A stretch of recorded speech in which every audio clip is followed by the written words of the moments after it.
பார்த்து சொல்ற, நாய்க்குட்டி தான் ஆண்டவரே, நாய்க்குட்டி தான். நீ சொன்ன மாதிரி நான் நாய்க்குட்டி தான்.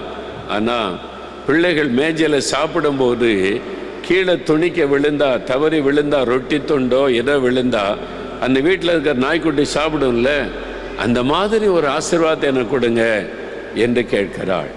அதுதான் இயேசுடைய உள்ளத்தை உடைத்தது. அவள் பாருங்க, தன்னை தாழ்த்துகிறாள்.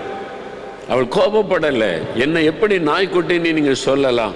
நான் ஆண்டவரேன்னு சொல்கிறேன், எனக்கு இறங்குன்னு கேட்குறேன், கொஞ்சம் கூட இறக்க இல்லாமல் என்னை நாய்க்குட்டின்னு சொல்கிறீங்களே அப்படின்னு நினைக்கல. நாய்க்குட்டி தான் ஆண்டவரே. அதுக்கு என்ன அர்த்தம் தெரியுமா? நாய் தான் கக்கினதையே திரும்பவும் தின்னும். நாய் தான் கக்கினதையே திரும்ப தின்னும். தான் விட்ட பாவத்தை திரும்ப திரும்ப செய்வதை நாய்க்குட்டி என்று ஆண்டவர் சொல்லுகிறார். வேதம் சொல்லுகிறாரு, நாய்களுக்கு எச்சரிக்கையாயிருங்கள் என்று. அவள் பாவத்தில்